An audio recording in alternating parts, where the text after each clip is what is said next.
Lepo pozdravljeni in dobrodošli v posebni epizodi Studia EF, ki smo jo posvetili posledicam zaostrenih geopolitičnih razmer za gospodarstvo in javne finance. Dogajanje na Bližnjem vzhodu namreč že močno vpliva na globalno gospodarstvo, slišati je opozorila o močni gospodarski krizi. Danes sta z nami dva gosta, profesor Mojmir Mrak in profesor Sašo Polanec. Lep pozdrav obima. Lep pozdrav. Dovolite mi, da začnem z vami, profesor Mrak. Kako resne so po vaši oceni razmere? Ali se strinjate z ocenami, da nam grozi največja energetska kriza po drugi svetovni vojni? No, jaz mislim, da je težko v tem trenutku reči, ker je vse odvisno, kako se bo ta stvar, ki se dogaja, nadaljevala. V zadnjih dneh imamo pač informacije, tole, kar prihaja do nas, da naj bi prišlo do neke umiritve. Če do tega ne bo prišlo, bo šel na drug scenarij. Tako da vidimo že potem, če samo pogledamo po izbruhu te iranske vojne, kako so se scenariji spreminjali. Cela stvar je na začetku so bili neki scenariji zelo kratkoročnega vpliva, malo je bilo to pod vplivom tudi tistega venezuelanskega dogodka. Verjetno je bilo takrat mišljeno, da bojo stvari mogoče ne glih tako kratke, ampak kar relativno kratke. Pa se je pokazalo, da to ne bo končano v enem, dveh tednih. Zdaj živimo več ali manj v nekem scenariju, tako kot to slišiš, kar delajo te, ki napovedujejo stvari. Nek osnovni baseline scenarij danes je, da naj bi ta stvar trajala nekje do poletja. In tako naprej. Tako da reči zdaj neko oceno, kaj v tem smislu vašega vprašanja po mojem popolnoma nemogoče dati. Jaz mislim, da je kar precej razlogov za to, da se bo, če bi mogel sam že oceniti, da se bo ta stvar umirila preprosto, zato ker Trump rabi umiritev pred temi jesenskimi volitvami in končno tudi Iranu samo po sebi ni v osnovni, bi rekel, želji to, kar se dogaja. Tako da jaz mislim, da imate obe strani interes, da bi se ta stvar, jaz nam rekel, zaključila, ker problem je, ker ko se bo zaključila, ne bodo osnovna vprašanja, zaradi katerih se je do te vojne prišlo, ne bodo rešena. Bo šlo bolj za verjetno neko odložitev. Je pa že ta vojna že do zdajle v bistvu veliko stvari spremenila. Jaz mislim, da je teh kanalov, po katerih se ta kriza preliva v svetovno gospodarstvo, kar neki, 3, 4, 5 lahko. Eno je jasno to, kar več ali manj skozi govorimo, to je ta cenovni kanal, pa ne samo nafta. Mi vidimo tudi recimo nafta, dobro plin, ampak ne samo surovine. Če pogledate recimo odnose, kaj se dogaja z cenami bencinov, recimo tega avionskega, te rasti so bistveno višje kot cene, ki jih slišimo tole, kar se dogaja z nafto na morju. Drugi velik kanal, kjer so tudi v bistvu jasno stvari že v polnem teku, je te preklenitve teh dobavnih poti. To ne govorimo samo o energentih, govorimo o tudi drugih stvarih. Jaz mislim, da ena od stvari, ki je zelo odvisna, kako dolgoročne posledice bo imela, so gnojila. Tukaj vidimo recimo pol Indije danes stoji, kar se tiče proizvodne gnojil, zaradi tega, ker dobava pač ne prihaja. Potem imaš tudi nekatere od teh repromaterialov, ki so potrebni za te čipe, polprevodnike, heli in tako naprej. So recimo tudi sestavni del tega. Ampak to hočem reči, to so stvari, ki jih že čutimo. Pa imaš pa druge kanale, kjer se stvari so se začele čutiti, ampak bodo šle v nadaljevanje, odvisno od vojne. To je zlasti to, kar se dogaja na finančnih trgih. Tukaj so neke spremembe, ampak zaenkrat ne take, da bi človek rekel, da so bistveno spremenile stvari. Čeprav recimo, če gledamo azijske valute, tukaj prihaja do velikih sprememb v tečajnih stvareh, depreciacija teh valut, dolžniška obremenitev se povečuje. Tako da ta finančni kanal je nedvomno tretji.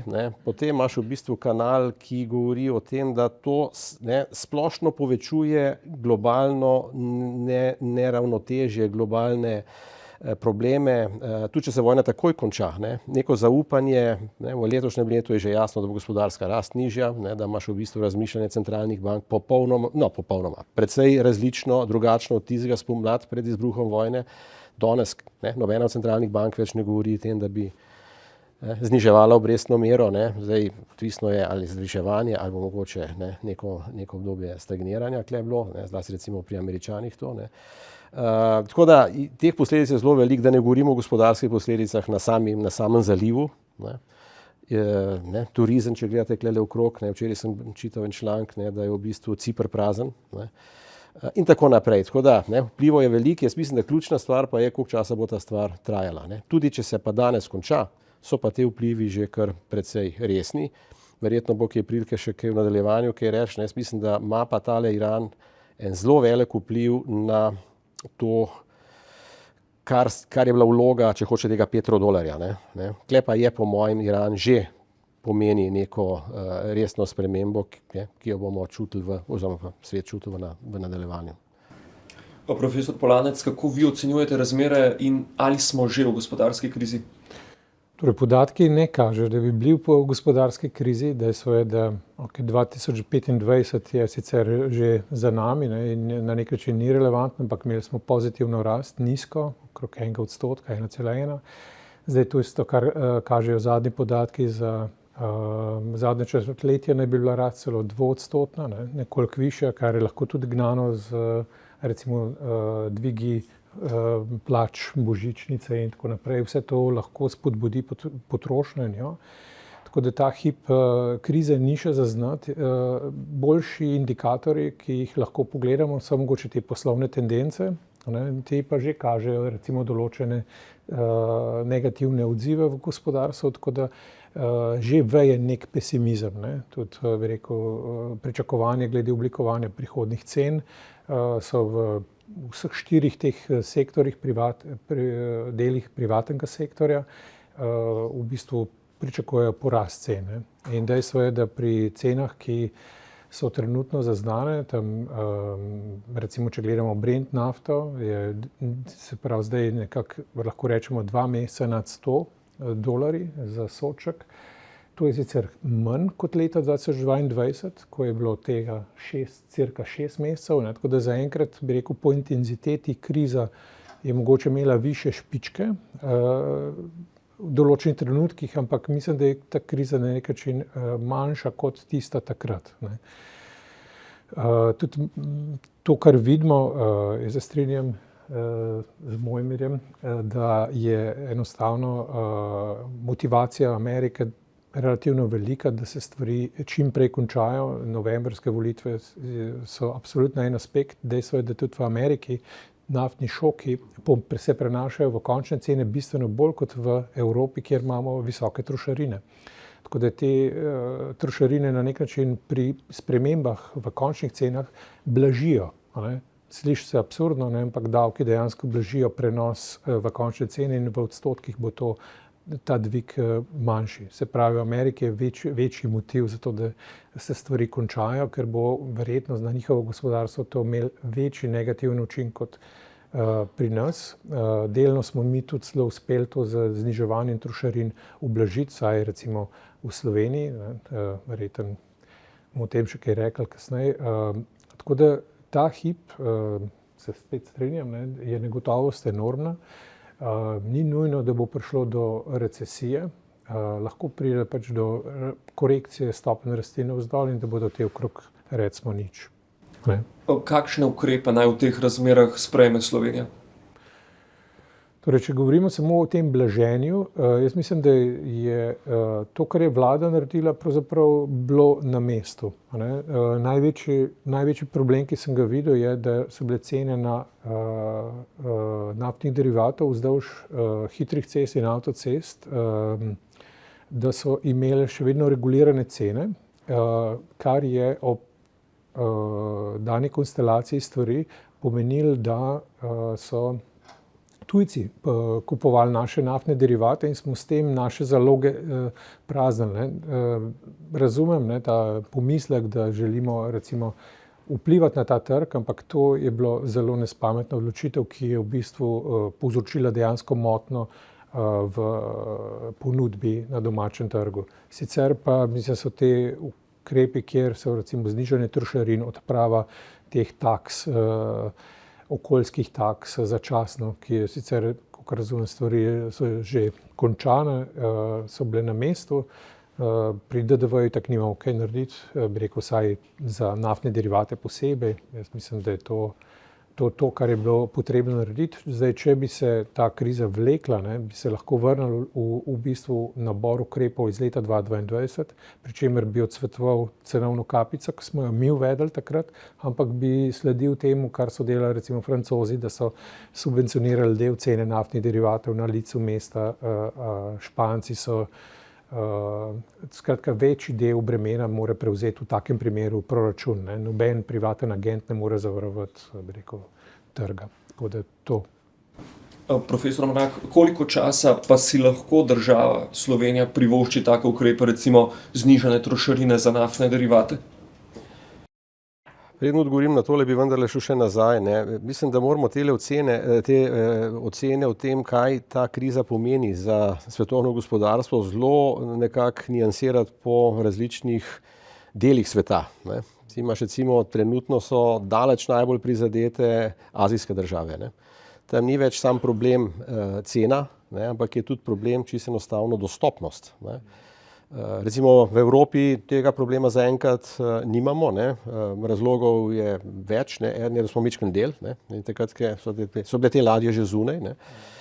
Druga stvar je pa to, da končno v Evropi imamo neka pravila o nekih zalogah. Ne. Jaz se spomnim celo, to je sestavni del recimo tudi čist pravnega reda Evropske unije, ne, da mora država imeti 90 dni zalog. Ne, tako da klele zdaj recimo mi, ne, rekel, pospešeno črpamo, koristimo te zaloge, ne govorim Slovenija, govorim kompletna Evropska unija. Ne, tako da zdaj se že pojavljajo v bistvu jasni signali, ne, da v razvitem svetu zaloge, ne, te strateške zaloge nikoli niso bile tako nizke, kot so, ali pa nikoli, no, ne bom rekel nikoli, ampak verjetno v zadnjih desetletjih tako nizke, kot so zdajle. Ne. Tako da ne, mi zaenkrat, ko bi človek rekel, ne, napolno še ne čutimo tega. Ne.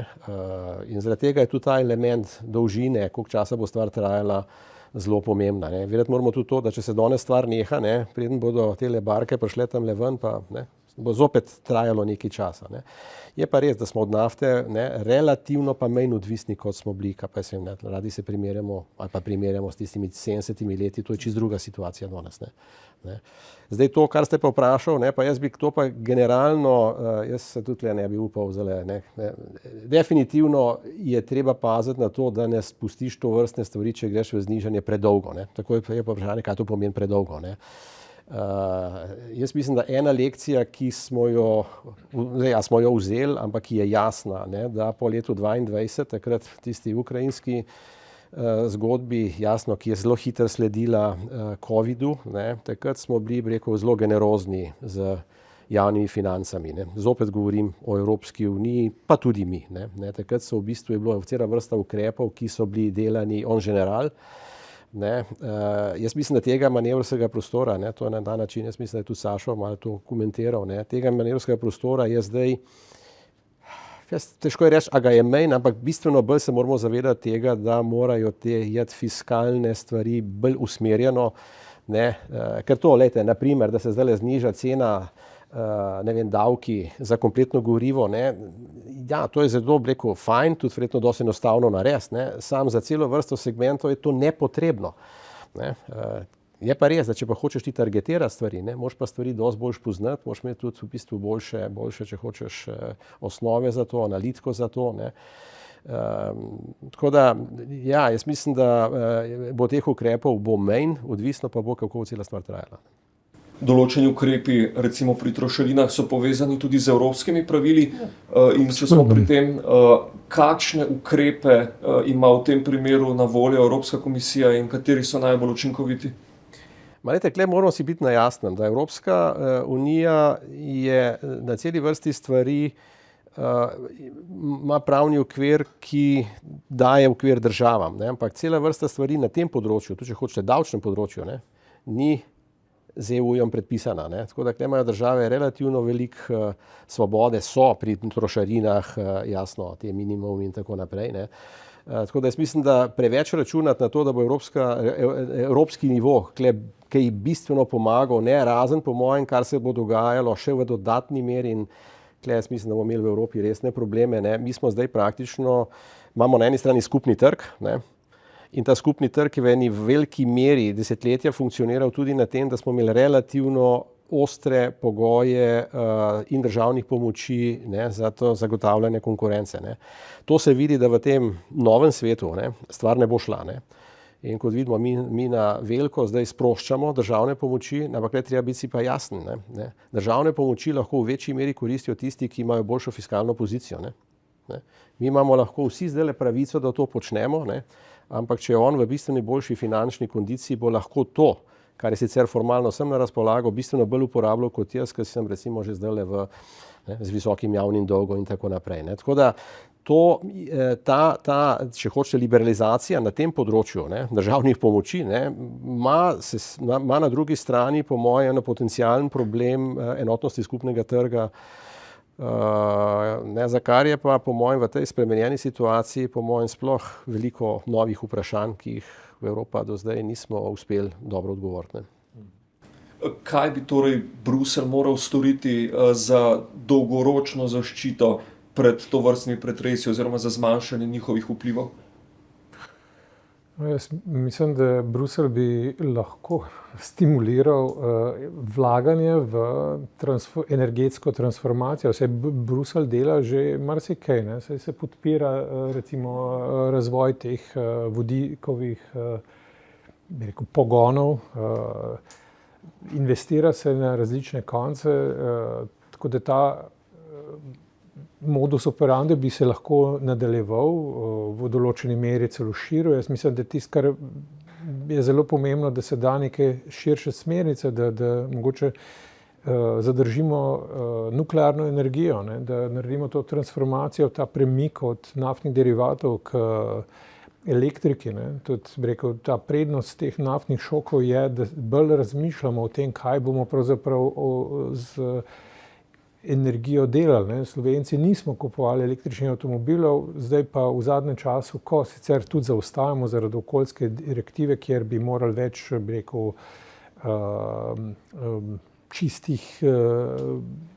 čiste energije uporabljati, smo subvencije razširili in tako naprej. Ne.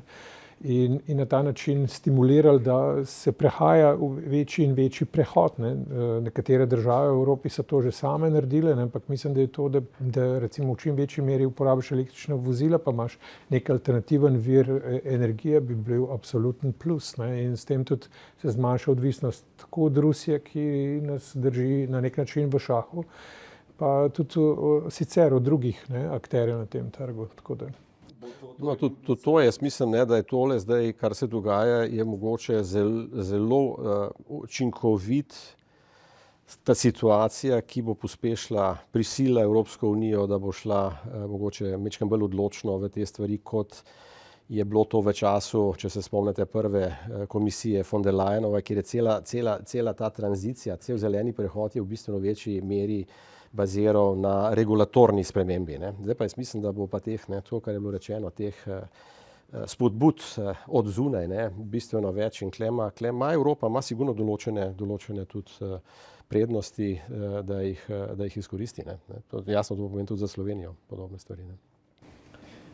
Zdaj jasno je, da se vsake takšne krizne razmere prej ali slej poznajo tudi v denarnicah.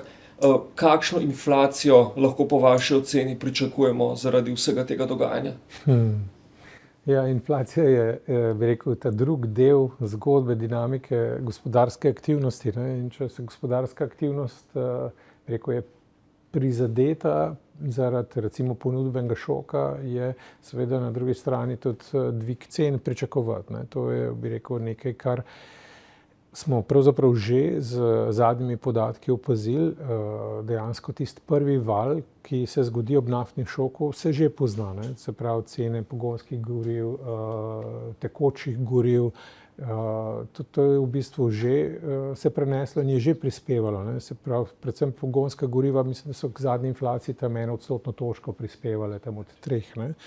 Jaz mislim, da to zdaj, če se cene ne dvigajo, ne, se pravi, tega direktnega učinka ne bo več, bo pa indirektni učinek, ki bo se izvedel preko recimo tega, da višje cene transporta, seveda vsi, ki uporabljajo transport, ne, začnejo inkorporirati v svoje cene. In to velja za vse dobrine, ki so, bi rekel, ki rabijo transport kot storitev. Ne. Tako da potem v tretji fazi bodo pa v bistvu vse te stvari, ki se bodo podražile, vplivale lahko na pričakovano inflacijo, na dvige recimo plač in v bistvu potem si na nek način v začaranem krogu. Tisto, kar mene malo drži v optimističnem duhu glede inflacije, je vsaj to, da leta 2022 mislim, da sta centralni banki, ta glavni, zaspali, pustili prenizke obrestne mere, ko bi morali malo, bi rekel, moderirati pričakovanja, signalizirati, da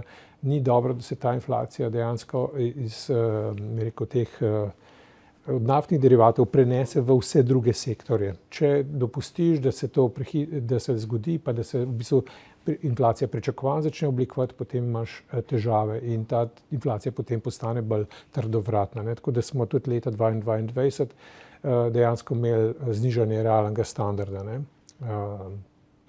Ja, tukaj tudi jaz mislim, ne, da bo to, kar Sašo pravi, absolutno, ne, ampak jaz mislim, da je tudi tukaj določena razlika bo med ECB-jem in Fedom. Ne. Jaz mislim, da zlasti ECB je v prejšnji krizi, govorimo o tej krizi z Ukrajino, ne, zdaj je jasno, da je zakasnil. Ne. Fed manj. Ne. In po mojem bo Evropska centralna banka zdaj izrazito previdna in mogoče šla celo kakšen korak prej, kot bi mogoče sicer šla, če je ne bi tista kača pičila 2 leti nazaj. Ne. To poznamo. Ne. Če te enkrat kača pič, se pol zvite vrvi bojiš. Ne. Ampak res pa je, da zdaj težko je reči, kaj se bo dogajalo s tem cenam. Ne. Ker takrat se spomnim, takrat je bilo zelo jasno, ne, stališče ECB-ja, tukaj je bil zlasti ta njihov chief economist, ne, zelo na stališču, da je ta stvar tranzitorna, ne, in da če ti vzameš stališče, da je to tranzitorno, kar jasno predpostavlja, da bo šla cena, ne, dol, potem je to argumentacija, da se počaka. Ne. Jaz se spomnim tega dobro, kako so se oni v bistvu v svetu ECB-ja razdelili. Ne. Ampak je prevladalo to stališče, ne, ki je bilo pol spremenjeno šele tam nekje januarja, februarja naslednje leto, tako da je, ne, ECB je tukaj dejansko pol, ne, reagiral z zamudo, to je tudi končno pol, ne, predsednica ECB-ja v bistvu priznala. Ne, tako da ECB je zdaj pod večjim pritiskom. Ne, druga stvar pa je, da tudi v Ameriki, ne, če gledamo, ne, za Ameriko predstavlja tale naftna kriza, ne, kljub vsem tem problemu za ceno, ne, ampak v bistvu pozitiven terms of trade. Ne. Tako da to je tisto, kar sem rekel. Ne. Tako je, ne. Ti imaš v bistvu posledice tele krize so zelo neenakomerno razpodeljene. Ne. Prej sem rekel Azija, mi, ne. Po drugi strani imaš pa recimo Ameriko, tudi nekatere dele Južne Amerike, ne. Nekatere afriške države, ne. Da ne govorimo o Rusiji. Ne. Rusija dobiva zaradi tega približno $150 milijonov več na dan, kot je bila pred vojno. Ne. Prvič so se i sankcije mečken razvodenele, ne. In tako da je Rusija na ta način lepo veselo financira vojno naprej v Ukrajini. Ne. Zelo neenakomerno razmerje. Del, ko bo ta kriza šla, ne, če bi ta stvar se nadaljevala, potem bo jasno te stvari tudi imele te vplive po drugih kanalih. Ne. Pri deželah v razvoju mislim, da je zlasti ta kanal prehrambeni, zelo močan, ne, in to ne bomo čutili danes, to bomo čutili čez 3 mesece, 5 mesecev. Ne. In pa potem jasno druge stvari. Ne. Mi tudi vidimo recimo stvari z temi redkimi zemljami, ne, kaj se dogaja. Ne. Države, ki so izvoznice tega, ne, zlasti Kitajska, ne, v bistvu, mečken, ne. Transportni stroški, ki so bili omenjeni, te so že bistveno višji, kot so bili. Ne. Ne, zelo zanimiva diskusija zdajle je, ne, tole, kar se dogaja z tem, ali bi se skozi Hormuz plačevala. Ne. Ja, to se vračamo v srednji vek, ne, ko si v bistvu šel čez most, pa smo mogli plačati. Ne. In to prihajajo do teh idej tudi drugi. Ne. Ta malajski prekop, tista ožina, to povečuje stroške, to hočem reči. Zdaj, včeraj je bil en odličen članek v Financial Times, ne, čez vikend, ki govori v bistvu o teh ožinah, ne, kako postaja to pomemben element v teh, jasno, geopolitičnih razmerah. Ne. Če gledamo obdobje recimo zadnjih dobrih 5 let, najprej je inflacijo povzročila pandemija covida, sledil je izbruh vojne v Ukrajini, zdaj to dogajanje zvišuje cene. Ali lahko potrošnik prenese 3 take inflacijske valove vsega nekaj več kot 5 letih? Ja, en del so seveda cene, drug del so pa plače. Zdaj, če pogledamo plače, dinamiko plač, je vsem ta dinamika plač bila kumulativno višja. Dejansko je realno plače v Sloveniji ves čas hitreje rastejo, razen v letu 2022. V letu 2025, seveda bolj v javnem sektorju, prav zaradi teh plačne reforme, in v letu 2026 bi prav tako pričakoval, mogoče res tisti, ki so v privatnem sektorju že lani, recimo, bi rekel, skoraj da niso več inflacije dosegali, tako da mogoče bo v enem delu gospodarstva prišlo do poslabšanja. Zdaj, kadarkoli govorimo seveda o povprečjih, imamo različne skupine ljudi in nekatere skupine ljudi bodo seveda bolj prizadete kot druge in verjetno je pa vsem te kumulative vseh teh šokov jih lahko izčrpalo do take mere, da je mogoče to, bi rekel, bistveno težje za preživetje. No, je pa ena lekcija, Sašo, ti se boš spomnil, takrat leta 2009, Virantove plačne reforme, ki je prišla točno v trenutku, preden je prišlo pol do krize, za katero jasno, ni vedela tista vlada pa tako naprej. In jaz se spomnim, ena od velikih stvari takrat je bila, ali je treba to plačno reformo v tistem trenutku pol zamakniti, prekiniti, kakorkoli, ampak takratna nova vlada tega ni naredila. In mi smo imeli situacijo, smo imeli v bistvu takrat v letu 2009 izrazito velik porast v bistvu izdatkov za plače po skladu s plačno reformo, medtem kot je gospodarska rast padla za 7-8%. Ko si pogledal to mednarodne priravnave, mislim, smo bili v Evropi definitivno edini. Malo to govorim zaradi tega, ker bo lahko tudi danes malo tole vprašanje. Sicer ne tako dramatično, ampak zakaj se ne bi postavilo vprašanje, da se sprejeta plačna reforma majčkeno zamakne v tej situaciji. Ja, jaz bi v dani situaciji pričakoval, da se bo prav to dogajalo. Jaz mislim, da ko imaš neko napetost zaradi proračunske situacije, potem imaš možnost ali da neke druge davke dviguješ ali pa da začneš delati nekaj na izdatkih. Verjetno zadolževanje v tem primeru tudi ne pride ne vem koliko upoštev, glede na to, da smo na nekih limitih. Tako da ja, jaz tudi pričakujem, da bo prišlo do spremembe fiskalne politike ali bo zdaj to nujno plačna reforma, pa nisem čisto prepričan še. Je pa dogajanje v zadnjih tednih zaznamoval tudi interventni zakon za razvoj Slovenije, pa mogoče najprej za vas, profesor Mrak, kako ga ocenjujete? Ja, glejte, jaz sem rekel, da karkoli bi nova vlada naredila, in jaz se strinjam, da so bile potrebne spremembe na tej davčni smeri, zlasti v podjetniškem delu, tako da jaz nisem načelno proti temu.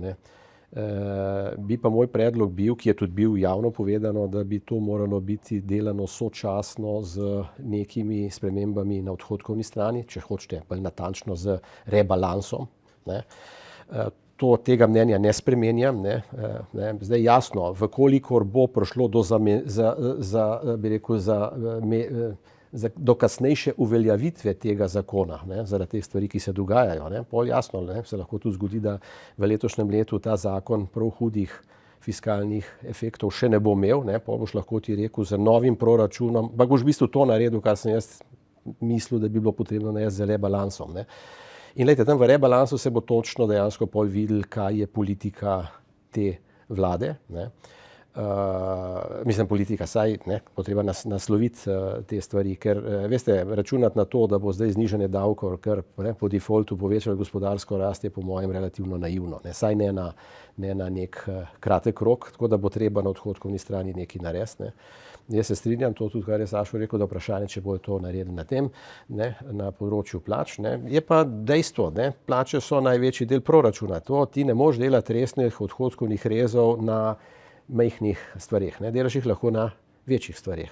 Tako da ena od velikih stvari so stroški za za plače. Ne. Jasno, tukaj obstaja cela vrsta drugih stvari. Ne. Obe stvari bi morale biti na nek način sočasno narejene. Po mojem mnenju, ne, očitno, to sem tudi jaz staroga premijerja razumel zelo jasno, ne, on je nekako rekel takole, ne, dobro, tole gre zdaj skozi, ne, ampak to predpostavlja nov način vodenja države. Ne. In to pomeni jasno, ne, bomo pa začeli v bistvu javne finance rihtati na drugačen način in tega jaz ne vidim drugače kot v tej liniji, kot jaz govorim. Ne. Kaj bojo zdaj te spremembe, to bomo pa pač videli. Ne. Ali menite, da bi nas moralo z fiskalnega vidika skrbeti, da pa še nimamo konkretnih predlogov ukrepov na drugi strani, torej za znižanje odhodkov? Še enkrat, jaz bi si želel, da bi bil ta zakon sprejet sočasno z rebalansom proračuna. Ne. Vkolikor bo ta zakon začel veljati decembra, ni problem, če je to delano sočasno z proračunom za naslednje leto. Ne bi si pa želel, da se ta zakon uveljavi brez spremembe proračuna in da ta stvar ostaja predolgo, ker bo zelo hitro izkopala luknjo. To pa je. Profesor Polanec, kako vi ocenjujete ta zakon? Ja, če se mogoče malo distanciram, pa se vprašam malo drugače. Slovenija in Evropa že dolgo časa zaostajata za ZDA v gospodarski rasti. Dolgo časa je bila neka premisa, da pač mi smo si izbrali drugačen življenjski slog, da delamo malo manj in tako naprej. Ne? Ampak istočasno trajno zaostajanje pomeni trajne posledice. Razlike v dohodkih se povečujejo. Mi zaostajamo za ZDA. V precejšnji meri Slovenija praktično v 20 letih ni nadoknadila skoraj da nič. In to je zame fundamentalen problem. In mi rabimo nekaj narediti v smislu razvoja. Dejstvo je, da če pogledamo samo empirične podatke, da države, ki imajo večji delež države v BDP-ju, rastejo počasneje. To je fakt, zaradi tega, ker pač če recimo državno upravo večaš, če večaš stvari, ki nimajo inherentne rasti produktivnosti, potem ustavljaš. In Slovenija ima visok obdavčitev recimo dohodka, se pravi podjetniškega dohodka. Ne? In zdaj primerjamo se s Hrvaško, ki ima nekoliko nižjega, ne? Pa še 2 stopnje, neko za mala podjetja, nekaj za običajno. Jaz mislim, da te premiki, da je treba pač ves čas spremljati okolje, ampak tisto, kar je fundamentalno vprašanje, je, ali mi generiramo dovolj kapitala za to, da bi dosegali visoke stopnje rasti, ali dovolj investiramo v novo tehnologijo. Jaz mislim, da ne. In da to, kar je ta interventni zakon, vsaj v nekem delu, je v to smer usmerjen. Ne? Naprej, če rečem, eno fundamentalno nerazumevanje predhodne vlade je, ja, ključno je, da se javni in privatni sektor v zdravstvu ločita. Zame je ključno vprašanje, koliko so zdravniki pripravljeni v agregatu ponuditi svojih delovnih storitev. In če ti z omejitvami zmanjšuješ obseg teh delovnih storitev, potem pričakujem, da bo tega manj upravljenega, kar pomeni, da bo z vidika ekonomskih spodbud v bistvu nesmiselno. Zdaj, recimo, tisto, kar vidim kot fundamentalen problem, pa ga ni v interventnem zakonu, pa je, kaj bomo naredili za debirokratizacijo države. Mislim, da mi v Evropi preveč stavimo na birokratsko urejanje. Ne? Videli smo backlash pri komisiji, kjer so poskušali pri avtomobilih regulirati. Ne? Zadnji šef, odhajajoči šef BMW je to, bi rekel, jasno pokazal. Ne?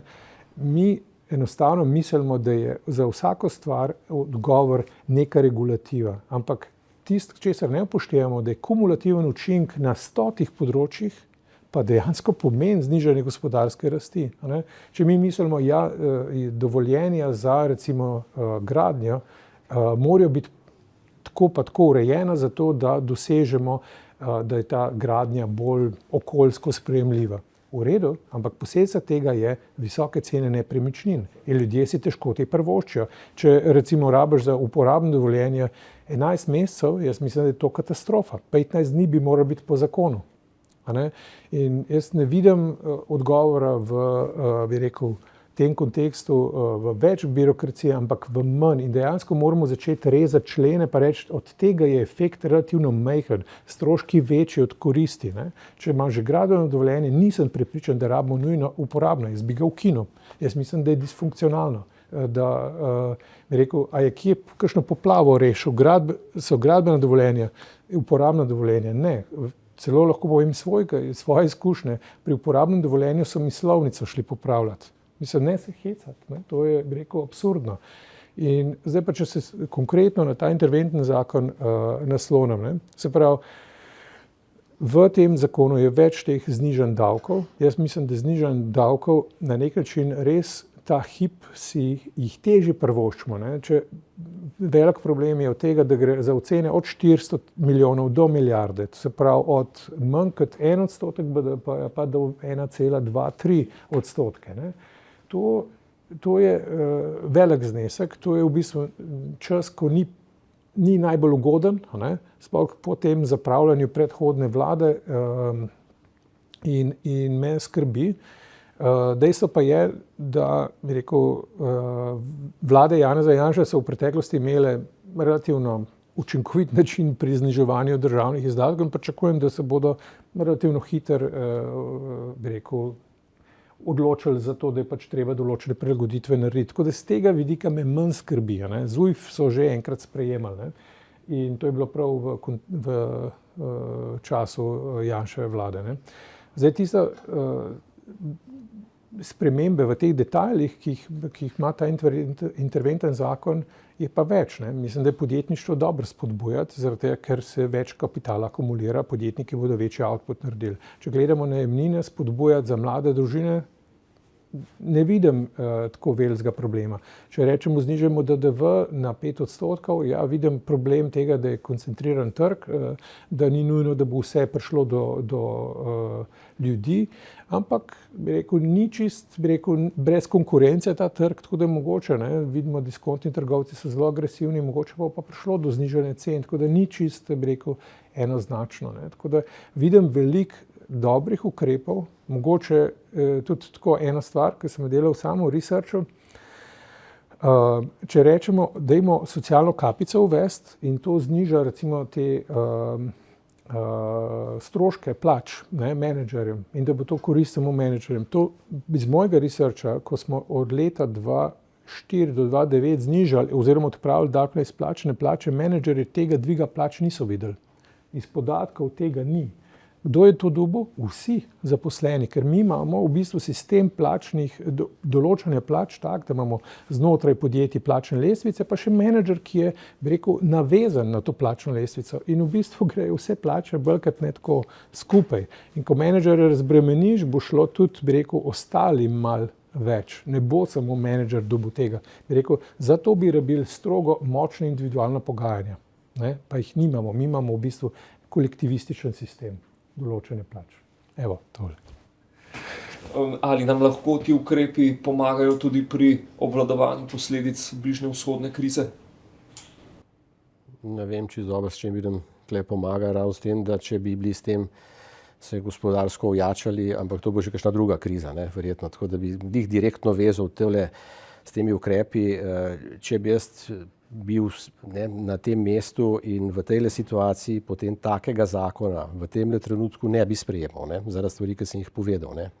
Bi ga sprejemal sočasno z rebalansom, ne, oziroma z tem, kar so zdaj naredili v koalicijski pogodbi. Ne. Očitno je bila odločitev pač drugačna, jaz jo tudi razumem, ne, ampak je pa dejstvo, da v pol taki odločitvi sledila neka druga odločitev, ki bo bolj vezana izključno na odhodkovno stran in bo verjetno bolj na tej liniji, kot je kolega govoril. Ne. Jaz osebno bi raj videl, da je bila stvar delana sočasno in brez tovrstnega ZUJF-a 2, ne, ker vemo, kakšne so izkušnje tega. Ampak verjetno bomo nekaj podobnega v tej liniji sprejeli, ker bo pač potrebno, ne, ker enostavno 1 in 1 se ne izide in tudi če bi ti delal recimo skozi koalicijsko pogodbo fiskalni program za 4 leta, ne, bi pa lahko stvar bila večkrat drugačna, ne, ker si pa zdaj ti hotel tole narediti, ker si pač hotel pokazati, ne. In zdaj boš jasno moral, ker si to hotel narediti, zaradi, če hočete, tudi volilnih obljub in tako naprej, ne, boš moral zdaj drugo stvar tem obljubam prilagajati. Ne.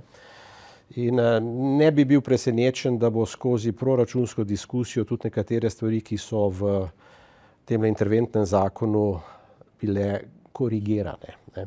Recimo tale stvar glede kapice bo verjetno, kar sem nekako razumel, da je v koalicijski pogodbi, že gre za neko korekcijo tega. Ne. Ampak to je, jaz mislim, da gre malo za politično zgodbo. Ne. Volitve, treba hitro povedati, kaj so tiste stvari naše, ki so prioriteta, ne, in potem bomo pač na drugi strani to stvar uravnoteževali. Ne. Pa na nek način iskanje politične podpore, da sploh vlado lahko formiraš. Mislim, da je šlo za to. To je v tem kontekstu. Najlepša hvala, spoštovana profesorja, za ta pogovor. Hvala za vabilo. Hvala tudi vam, spoštovani gledalci. Spremljajte nas še naprej.